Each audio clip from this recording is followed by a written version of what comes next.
Hey, what is going on, everyone? This is Greg, your co-host to the Grilling to Get Away podcast. Welcome back. We're glad you're back for another week.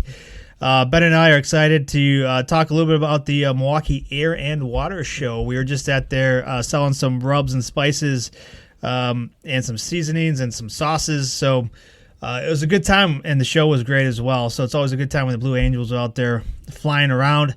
But we noticed a few things. There's a lot of people out there grilling and maybe some unsafe things going on. So we want to take this opportunity to maybe share some tips and some ideas for if you are going to be grilling in a space with a lot of people, maybe some things to keep in mind. So we just want to take an opportunity to share some of the things that we saw and then provide some tips for some safe grilling if you ever find yourself in a area with a lot of people. And there was a lot of people down there at the Milwaukee Air and Water Show.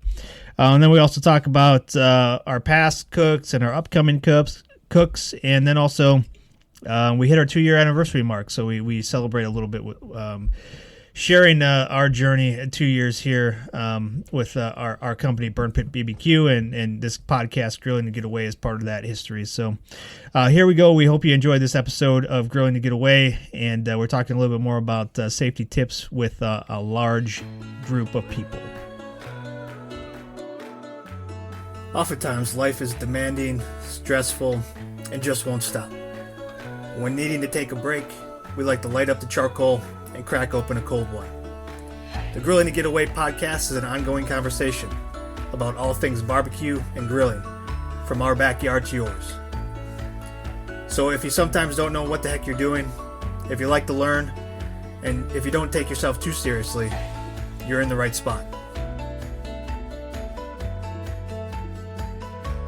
Hey, what is going on, everyone? This is Greg, your co-host to the Grilling to Get Away podcast, and I'm here with my buddy.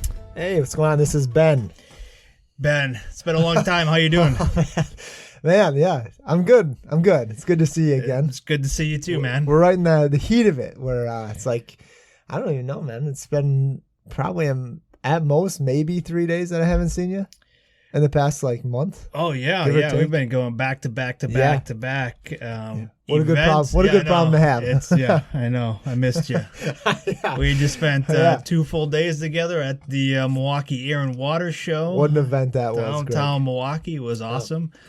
But before we're going to talk a little bit about that. But before we jump into that, I know it's been about a week since we did the podcast. We've been together quite a bit, but have you had a chance to cook or grill anything since the last time we chatted? I did the chuck roast. Okay. I kept calling it a blade roast last time. Okay. But yeah, it was a chuck roast. It was a chuck. Okay. I did it, man. I did it. Watched a few videos on how to cook it. I saw some different, a lot of different ways. But yeah, I was pumped. It turned out really good. Let's see. I'm trying to think what else I did with that. Maybe I did corn. I don't know. I did some smash burgers and corn the other night when my parents were in town. But we've been hitting the smash burgers a lot, Greg. Yeah. But that's not what we're talking about. We're talking about the chuck roast. So yeah, I did lather it down with some hot brass. Used it as my binder. Okay. I was prepared. I took it out beforehand. I rubbed it down. Nice and unthawed. It was ready to go. Rubbed it down.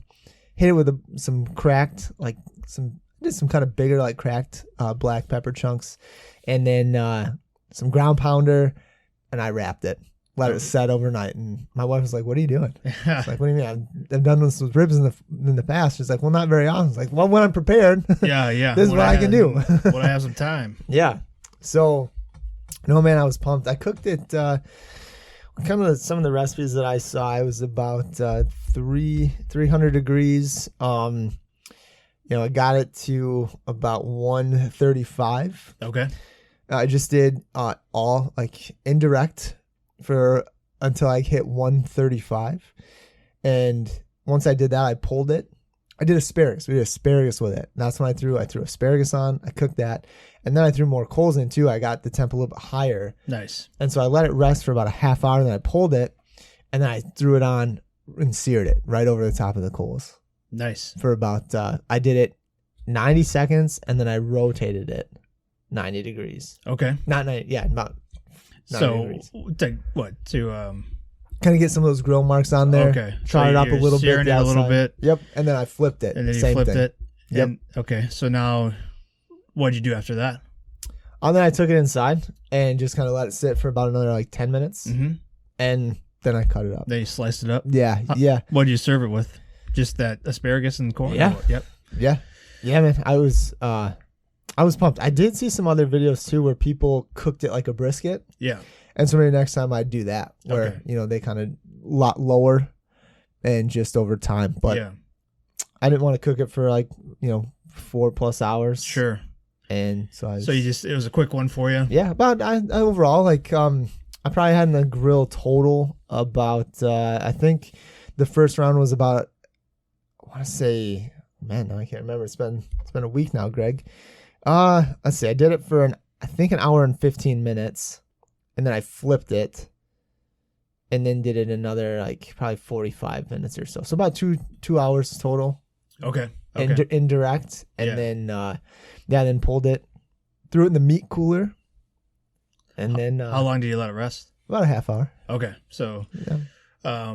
when you pulled it off and sliced it, how was it? Oh man, it was nice. Still, it was like medium. Yeah. Medium rare. Like, you know, I wouldn't even call it medium rare. Closer, more towards the medium side. Because I think Sure. when I pulled it, you know, temp was up about 145. Okay. So it got up there quick. And, Oh, nice. but yeah, it was nice. It's tender, still juicy. Like, it was. Kids crushed it. Look, they didn't ask for ketchup or anything on it, so that was a plus, right? It's always a plus. Yeah. Any barbecue sauce on it? No, man, I didn't do anything. Nice. I just a hot sauce binder, enjoyed it. Yeah, and it had a then- nice kick to it. Like, nothing over the top. I think I do think I would do it again next time. I'd do some fire in the hole on there as well to add another layer of kick. spice to you. Yeah, and then maybe cook it like a brisket. Yeah. You know, a little bit lower, slower, wrap it, Mm-hmm. and just kind of play with it from there. Okay. I did watch a video where a guy did do that with one of his. And Yeah. I liked. Then I did he do like poor man's burnt ends or something with it, or did he just No, slice it and serve just it? sliced it and served it. Okay. I mean, it was. He even talked to about like kind of shredding it up and doing like sandwiches with it. Yeah. Okay. So Nice, man. Well, Yeah. That's awesome. Sound like a good cook it was for a you. good time. It was a good time. And yeah, what about you? Did you break away? I did a little bit, man. Attaboy, attaboy. So I did do the pizzas. Oh, here we go. On the kettle. Yep. Yes. I got 2 frozen ones. Okay. You know, just like your typical Jacks. Can't go wrong. Yeah. No, and I got the grill to, I think it was about 375. Yep. Easy. Easy. Yeah. And just a small layer on the bottom, and I put them both on there. They did fit. It Okay. was a tight fit. Sure. But I made sure to rotate them every like 5 minutes. So, you know, if there was a hot spot or something, I was able to get the crust, you know, pretty evenly. Did you burn it at all? I did not burn it. Whoa. I was God, watching, like a pro, huh? I was watching that thing like a hawk. Yeah. So, I mean, I thought it turned out real well for my first time doing like a frozen pizza on the grill there. I used my Weber kettle, 22-inch. You know, I was able to squeeze in 2 frozen. That's pretty good. It was a tight squeeze. Sure. They're like on a diagonal. You like the tight squeezes though. Yeah, that's right. Yep. So I did that, and from there, I mean, the biggest thing then at the end is, you know, my family likes the cheese like brown and kind of crispy on the Sure, top. So, yeah. you know, in the oven, I can just turn on the Right. broiler. Yeah. And it just hits the top because the bottom's already done. Yeah. So what I tried, because the top was actually taking a little bit longer than the Okay. bottom because the bottom's closer to the heat. So what I did was, once we were just about done, the crust was done, I closed the vent on the top. And left the bottom one open. Right. Yeah. So Did you leave the bottom one wide open the entire time? Yeah, Open? yeah. Okay. I was watching it pretty close, but then Yeah. like I wanted to trap that heat so it got the top a little bit more, and Yeah. then, you know, I did that for maybe 2 minutes and pulled them off, and you know, they turned out real nice. Nice. No leftovers. The kids loved them. The wife loved it. And So I mean, what'd you think? Because it's kind of a game changer. yeah, isn't it? Like yeah, it, it adds a whole a different whole new level of flavor frozen to it. pizza. To Like, frozen pizza. man, Yeah, and I posted that one up on the old Instagram. Attaboy, And yep. we got a shout out from Weber. Ah, Yeah. shut up! No way. Because, I tagged him in the post, and so yeah, no, it was a good cook, and I was pretty pleased, and I definitely do it again. That's awesome, man. Congratulations! Welcome to it. Thank you. Yeah, I appreciate that. It's hard to go back to the Yeah. oven now. It's Absolutely. it's Man, I told you, I've been trying to tell you this for years, and Yeah. I'm glad you gave it a run. Good for you. Yeah, me too. Always trying something different. So, Yeah. All right, man. Well, we've been recording podcasts in the morning, so we've been doing coffee quite a bit. Yep. But because we've been so busy this past week, the kids have been in summer school too, so we've done the podcast and had to go pick them up. So wanted to be responsible. Yeah. Okay. But tonight we're doing it at night. Let them loose, Greg. So we're going back to one of our old staples. What are we drinking tonight, Ben? Tonight we got the champagne, Greg. All and right. this, Greg, these ones are in celebration. Celebration of what, Ben? Celebration, man. You brought it to my attention. I completely forgot. I honestly didn't really know what day of the week it was half the time anymore. We've been running around all over the Yeah, place. it's just like, where do we got to be? But no, we officially hit 2 years in business. Woo! So who would have thought, Greg? World is flat after all. 2 years, and 2 years. We're still here going strong. The podcast is only about 6 months old.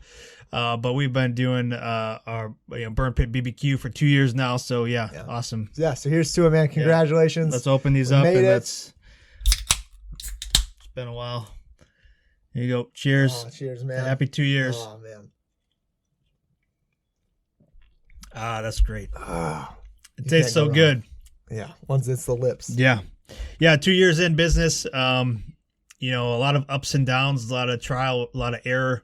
But it's been a great 2 years, and happy to be here with you, Ben, and I'm glad that we started this podcast too. Man, yeah, what a great time. It's been awesome. Whoever would have thought, Greg? 2 years, right? Still here, huh? It was still here, hanging on. Yeah, and the podcast just hit 2,500 downloads.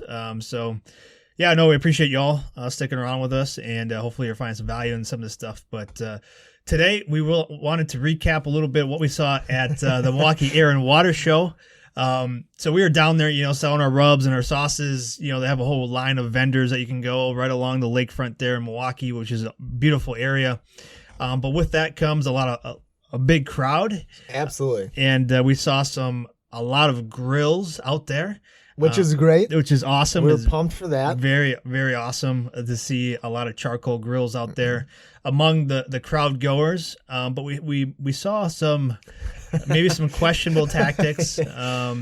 As we were just, our tent was right along the beach there in the lake. Lincoln Memorial Drive. Lincoln Memorial Drive. So there's this grassy beautiful area where people were setting up tents and all this kind of stuff. But the Milwaukee Air and Water Show, it draws a crowd. So there's hundreds of thousands of people down there, and packed in there along the lakeshore there. And we saw some grills and some maybe unsafe, I would say, things. People were maybe doing with the grills among that large of a crowd. So we just wanted to get on here and share some maybe best practices or tips to not only protect yourself, but maybe the people around you if you ever get into that situation where you're on the beach or somewhere and you have a lot of people around you and you can be grilling and barbecuing. Maybe some things to think about. What do you think about that, Ben? I think it's here we are in the heart of summer.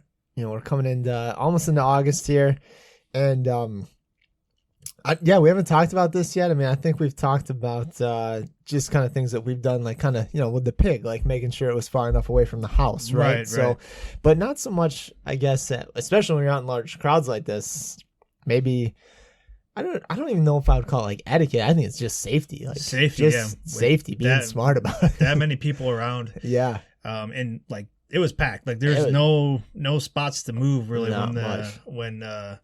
when we got into the afternoon, closer to the shows, and we saw quite a few of the small charcoal grills, like kind of your tailgaters. Mm-hmm. We did see a few large ones out there. Yeah. The one guy had that one, but it was like he made his own legs for it, kind of thing. Yeah. But didn't have even like that. Like, hey, if the legs broke, something happened. Like, hey, we get it. Like, yes, do what you can to salvage it, right? But right. Didn't have there's nothing underneath. There's no ashtray. The ashtray, yeah. So it was an old school Weber that looked like just maybe a kettle, just a 22, maybe I think. Maybe the original legs fell off or rusted off or whatever, so they had some makeshift, like maybe collapsible legs on there. I don't know, man. I don't. it looked like some kind of like wire, like not wire, but like, metal wire just kind of bent around to kind of. And when I saw him take it down at the end, like they took the kettle off of it. Yeah, so it looked like it just folded up. Yeah, so. maybe some kind of a plant holder or something just, hey, I can pop the web around this and it'll ride. So yeah, I mean, I think the first tip is obviously making sure that you have a safe operating grill to take with you, right? Yeah. That's going to be safe for not only, yourself, but the people around you. Because, when you got charcoal, because the ones we saw there was primarily charcoal. Like I didn't see any small propanes or propane ones. I think I only saw one, like one gas one that had the green tube on there. Like the camping one. Yep. Yeah. I only saw like one of those. But the rest, again, I think everything was pretty much charcoal. And even with that, like, I don't know, I didn't think I saw any chimneys. No, it was all like pretty much straight up lighter fluid. Oh, it was lighter fluid. There was a lot of it in the air. I did see somebody have a bag with like the match light, so the pre-soaked or this, with already have lighter fluid in it. But at the same time, Greg, even like we talked about that, like we talked about that one, and because you could, if you use lighter fluid, like, hey, more power to you. Like we don't. That's just a preference. But like you can get like just kind of for stuff like that, you don't necessarily need to bring a chimney with you, right? You can get the little haystacks, put them in there, and that'll help get your flames going. Or like that guy using kind of those, like the pre-soaked ones, whatever. Yeah. I mean, the flame that he had was very tame. Yeah. Wasn't over the top. Like, right. It was very manageable, right? To where some of the other ones were. Yeah, I mean, I think that's the biggest thing we wanted to bring attention to is like if you're using lighter fluid and you're spraying it on top of those coals, like that, like you get a fire. You get like a fire that's coming up, and some of those are like 2 feet high. Yeah, they were up there. So that's the thing. When you're in a large, you're in a space with a lot of people. Like those flames are really close to the people next to them, and it's windy down there. You're right by the lake. They're right underneath a tree as well. There's some dead branches right there too. It wasn't a great situation. It was on like a plastic tabletop. It was on a plastic table too. Just a lot of things.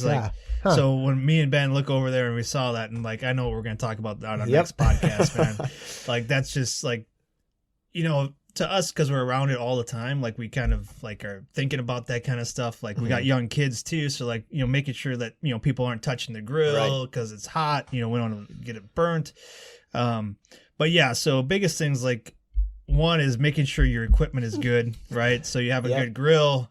It's serviceable. And then second, like when you light your fire or whatever you're using to light, make sure there's some space around it because you don't want to be starting something on fire. Please don't put it on top of a plastic table. You don't want to melt the table. You don't want to start the tree on fire if you're too close to the tree branches. And then also the people around you, you don't want to burn anybody because obviously you're going to be liable if something like that happens. Smoke them out, man. Yeah. It was, that one was an interesting one. It just kind of just set off like a lot of red flags. We're sitting there like watching. Luckily, everything turned out okay. I mean, I don't know. Didn't seem like anybody got hurt, so that's good. But I mean, if you're using lighter fluid, you don't have to dump half a bottle on there, and you can just kind of, you can get in just enough to kind of get it going. Yeah.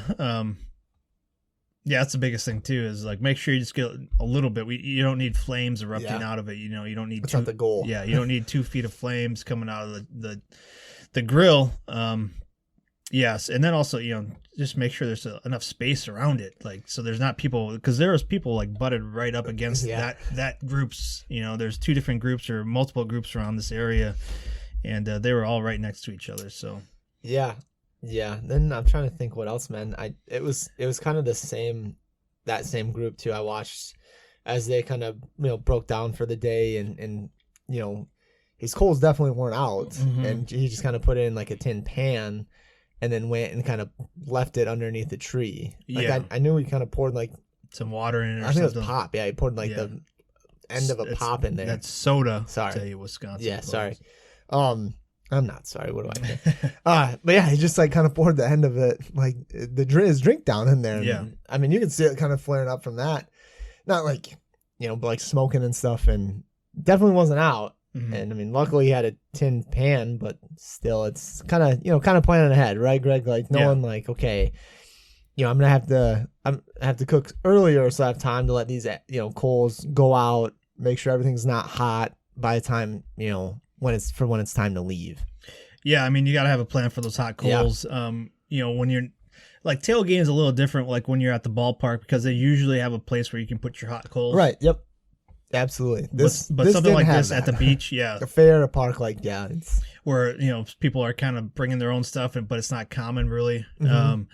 They didn't have a spot for you to dump your coals, so you got to plan ahead. Like, what am I going to do? How am I going to cool this grill down, right. Especially if you're going to pack it up and take it with you too. Yeah. So you don't have all that stuff, flying out the back. Or putting it in the back of your car. Right, and, right. It's enclosed and it's still just smoking and, you don't want to catch the car on fire. Yeah, you really got to plan ahead too if you're using charcoal or something like that. So you have a plan for your coals at the end, so you're not just kind of scrambling. And with that comes, like, obviously you got to have a good pair of gloves, like we always talk about. Like those are game changers. I didn't see the guy wearing gloves. No, yeah. Having a good pair of heat resistant gloves. Tongs, something to spread the coals out. Like I've got my welder's gloves that I love. And even like when I'm at the ballpark and I'm taking my grill over, my mini one over to the coal area to dump them, like stuff falls out of there. It sure does. You can just pick it up and grab it. A lot of people compliment me on my gloves, something I'm proud of. Something to talk about on the walk over as everyone dumps their stuff out. Yeah. So, I mean, again, like if you're going into an area where there's not really a typical place to dump them, be responsible, bring something with you, whether that's, just an option to be able to cool them down, or give yourself enough time at the end where you're not, you're cooking and you're eating, and then you're still staying there for a long time to allow your grill to cool down, those ashes to or those coals to kind of burn out. Yeah. Turn into ash and stuff, and then kind of take care of them from there. I mean, luckily he did have, like I said, like the tin pan, but it's not like you can just throw that in the garbage. Right. So, and I'm guessing the tin pan was probably more for food. Right. Which I know, there's probably food in there before, and it's like, oh, I'll just put these in here. So yeah. I mean, those are like the big things we saw, and I think it's pretty typical too. Like if you're going to those types of areas, have a plan. If somebody gets burned or something gets out of hand, having like a fire extinguisher on hand to be able to put it out. Yeah. Extra water just to put something out if it comes. Gallon jug or something. Yeah. Yeah, because if you're on the grass, by the trees, and there's a lot of people with chairs and stuff too, like in blankets, especially right around that area. People were sitting on the ground on blankets. Yeah. You never know what's going to happen. So just something to keep in the back of your mind if you're ever planning to bring your grill to something like that. Yeah, I think that's a great points, Greg. Anything else? Did we see? I'm trying to think if we saw really much else. Well, I understand why they did it, because the meat and the food at the event from the vendors was like so expensive. Yeah. Like you have to take out a mortgage to it's like $25 for a turkey leg, $30 for a plate of nachos. Yeah. So I get it. I get why people want to bring their own food to it and grill it out. Sure. Because those vendors can be really expensive. So no, it's overall. I mean, we were pumped to see people grilling. Yeah, like that's that was awesome. We were really excited to see. We figured it was just a good opportunity to talk maybe some grill safety. Yeah, and when you're around large crowds like that. Yeah, even on your back deck, right? I mean, just simple things are. I mean, I've cooked out of my garage before, but always started it outside. Mm-hmm. Made sure it was rolling and dumped it. It's usually outside and plenty. Away from the house, not next to the trees and stuff. I mean, just because accidents happen. You can't always plan for it, but especially down there when you're a ton of people and stuff like that's when we really kind of have to think about like, man, worst case scenario, right? What do we need to plan for? You kind of have to think of everything before you head down to something like that. Yeah. And we talk about how we're not like the best planners, but like when we go and we're like cooking somewhere else, we usually go through like a checklist of things like we got to have, and then we kind of think about, okay, safety is a little bit on our mind. But yeah, so no, just some things to keep in mind as we kind of get a little bit further into the summer. We know there's going to be a lot more events going on. Just make sure that you're thinking ahead a little bit about kind of not only yourself and your group, but the groups that might be around you. Yeah, absolutely. Especially, football season's coming up soon. Yeah, if you're getting out and tailgating for that, kind of the same concept, right? I mean, we've done a few games up at Lambeau, and we've obviously grilled and just making sure that being respectful to the people around us, which is, I mean, it's fun, right? It's a kind of a camaraderie, and people come up and ask and talk to you, what you're grilling, so make it fun, not an event that they're gonna remember for the wrong reason, right, Greg? Yeah, we don't do that.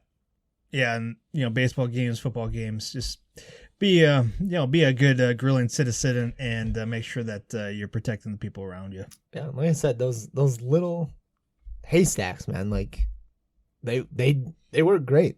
They do wonders. If you don't have a chimney, you can grab like a 6-pack of those, and sure, you probably just, depending on what you're cooking and stuff, but you can definitely get away with just like 2, maybe 3 of those. Oh yeah. And it'll get your coals rolling for you. That's good.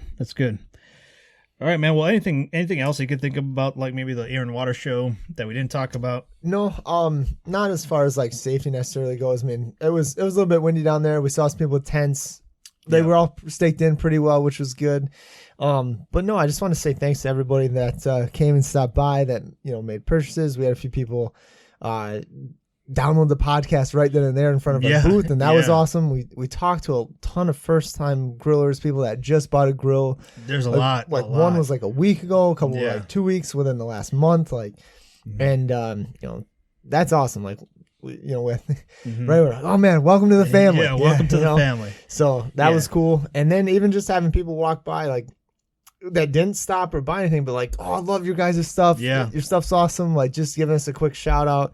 That means a lot to us. So that's awesome. So we appreciate that. And even, again, we had people who were like, oh, I bought your stuff at Ribfest last year, but we were out of town on vacation, so we couldn't make it to Ribfest last week. I'm glad you guys are here. So that's awesome. It was cool. It's cool to kind of hear that stuff, and we appreciate it. And, don't feel like you have to keep walking by. You can stop and just chat with us for a bit too. So. Yeah, no, it's always awesome to get out there, and 2 years in, we've been going at this every day, and starting to kind of get some people that come back back again, not only just to buy the stuff, but then also just to talk to us. Like people like, hey, got your stuff, still got some of it, but man, we love it. And I love what you guys are doing. So we really appreciate it. And if you're one of the ones that stopped by, and bought some stuff, or said you were a first time, barbecue or just starting, hey, we appreciate you. And there's a lot of people out there that are just getting started. So we hope you find our podcast, and hopefully you learn from our mistakes.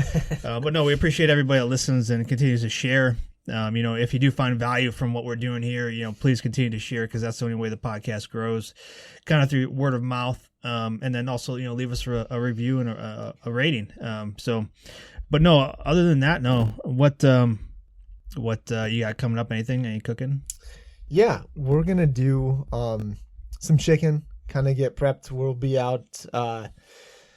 Greg and I will be out at the Racine County Fair this week out in Union Grove. So I'm gonna do some chicken, just kind of some meal prep, so it makes life a little bit easier this week. Oh yeah. But I stopped off. There's a just like a little vegetable stand, like not too far down, just north of Spring Street in Racine here, and I got 12 ears of corn.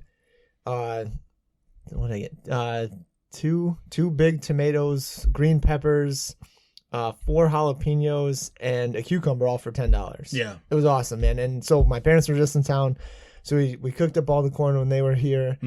And one of the cucumbers one of the jalapenos is starting to get soft. Yeah. So I'm gonna kind of cut that up and kind of slice some potatoes like real thin, almost like potato chips. Okay. I'm gonna grill that up, try and crisp those up with the jalapenos in there, and maybe sprinkle some cheese on the top at the end. Nice. That's kind of a plan. I'm not sure what I'm gonna season it with yet, because the jalapenos have a nice kick already. So I might just kind of go with just some simple like all ration, all purpose seasoning. Nice. And let it ride, man. I'm looking forward to it. But yeah, smoke the chickens. I'll probably do keep them off the heat, going direct, and maybe do some shredded chicken. So that's just easy. It's done. It's ready to go. So yeah, man. What about you? Have you thought about?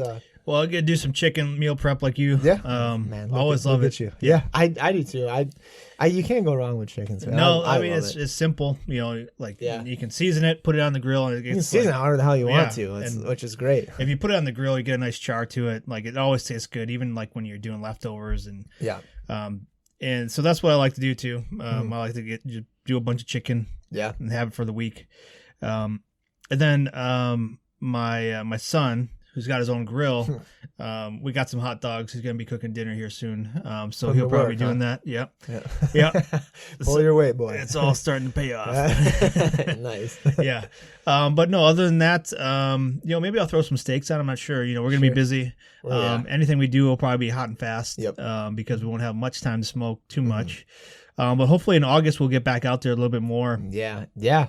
Have to plan some kind of bigger, longer cooks. You know, I got some ribs in the freezer. Yeah, some shoulders and stuff too. Kind of clear some of the bigger things out and just really get away for a solid day. Yeah. All right, Ben. Well, that's all I had today. Any last words for you? No, like I said, we'll be out in Union Grove at the Racine County Fairgrounds. Nice. So come by, stop by, say hi, talk to us. We'll be selling rubs and sauces.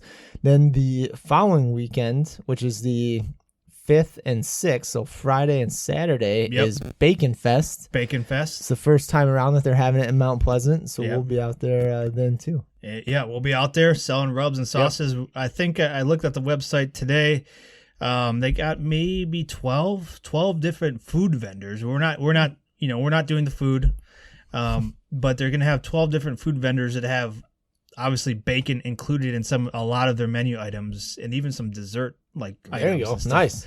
So looking forward to get out there. Something local here, to really close by to where we live. But if you're in the area, Mount Pleasant, Racine, southeastern Wisconsin, stop on out to Bacon Fest. Come see us. We always love seeing you. Absolutely. Yeah, come by, stop, say hi. Appreciate that, Ben. Yeah, that's what I'm here for. Yeah, that's what you're here for. With that and the beers. Someone's got to do it, right? Yeah. All right. Tough. Well, thanks again for listening. We hope you find some value in the podcast. If you do, like we just asked that you share with your friends, and if you like it, leave us a rating. If you don't leave a rating. No, but Ben, hey, cheers to 2 years, man. Here's to 20 more. Yeah, we can only hope, man. Yeah. And you all listening are part of that, so we appreciate you all. Yeah. All right, well, we're going to sign off here, and hopefully you get out and do some grilling here soon. Thanks, everybody. Appreciate you. Take it easy. Cheers.